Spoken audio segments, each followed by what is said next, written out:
सुप्रभात बच्चों। तो कक्षा 9 के जो विद्यार्थी हैं वो पढ़ने के लिए तैयार हैं।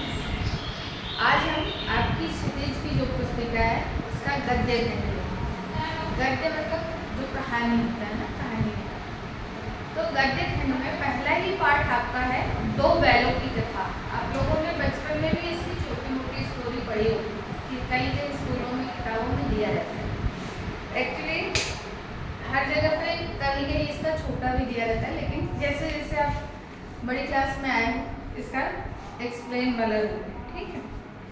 तो जीवन परिचय सबसे पहले हम हर चैप्टर में कहते हैं कि लेखक हो या कवि हो, उनका जीवन परिचय जरूरी नहीं है आप एग्जाम के लिए पढ़िए। एग्जाम में आता ही नहीं बोल में हम क्यों पढ़े फालतू, नहीं, अपने नॉलेज के लिए पढ़िए। तो मुंशी प्रेमचंद की ये कहानी है लिखी हुई, ठीक है। मुंशी प्रेमचंद जी का जो जीवन परिचय है, इनका जन्म 31 जुलाई 1880 में कहाँ हुआ था? वाराणसी के निकट लम्ही गांव में हुआ था। इनके पिताजी का नाम क्या था? अजय राय, और माता जी का नाम आनंदी देवी था। प्रेमचंद का असली नाम पता है किसी को क्या था? धनपत राय। प्रेमचंद का असली नाम धनपत राय था, किंतु इनके चाचा इन्हें नवाब राय कहते थे। उसके बाद ये क्या, इनका बचपन बहुत ही अभावों में बीता था, गरीबी में, है ना। 10वीं कक्षा पास करने के बाद इन्होंने क्या किया? अध्यापन का कार्य, टीचिंग का काम, पढ़ाने का काम इन्होंने शुरू किया। बीए किया उन्होंने, फिर बाद में शिक्षा विभाग में सब डिप्टी इंस्पेक्टर के रूप में भी कार्यरत रहे, और उन्होंने शीघ्र ही नौकरी से त्याग पत्र रिजाइन भी दे दिया, और साहित्य रचना में ये एक्टिव हो गए, यानी सक्रिय हो गए, और 56 वर्ष की आयु में 8 अक्टूबर 1936 को इनका निधन हो गया। तो जन्म, मृत्यु और जन्म स्थान, ये 3 चीज मूल रूप से याद करना होता है। तो इनका कहानी ज्यादातर गबन हो गया, गोदान हो गया, ये सब इनके जो इन्होंने जो झेला ना, वो अपनी कहानी में लिख दिया। तो वही चीज आपको यहाँ पे दो बैलों की कथा में भी इन्होंने कुछ लिखने का, हम लोगों के साथ अपने अनुभव बांटने का प्रयास किया। कह रहे दो बैलों की कथा क्या है? मुंशी प्रेमचंद की कहानियों में से एक है ना। इसके माध्यम से प्रेमचंद ने किनके बारे में बताया? कृषक समाज, यानी किसान समाज और पशुओं के भावनात्मक संबंधों का वर्णन किया है। और इस कहानी में उन्होंने यह भी बताया है कि स्वतंत्रता सहज रूप में नहीं मिलती है, उसके लिए हमें बार बार संघर्ष करना पड़ता है। संघर्ष मतलब कोई भी कठिनाई आती है तो हम लोग डर के ना बैठे, उससे लड़े, उससे जूझे, उससे आगे बढ़े, है ना।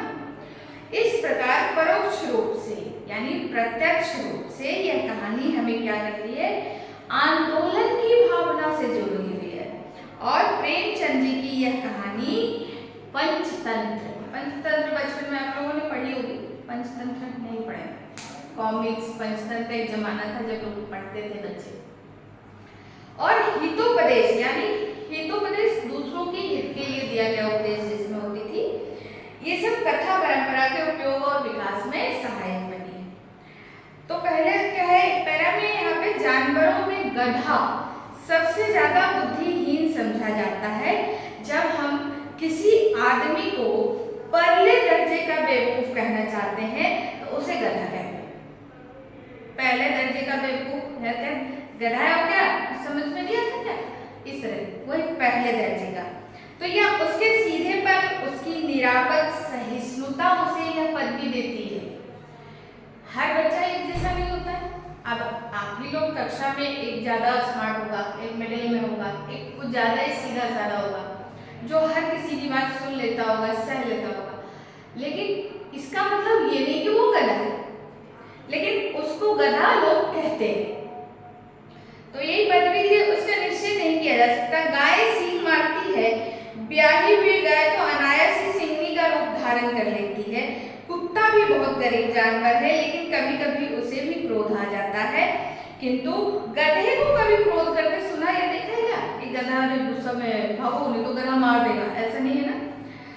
जितना चाहे गरीब को मारो, चाहे जैसी खराब सड़ी हुई घास सामने डाल दो, उसके चेहरे पर कभी असंतोष की छाया दिखाई नहीं देती कि अरे ये मालिक ने मुझे क्या खाने को दे दिया, ये तो अच्छी चीज नहीं है।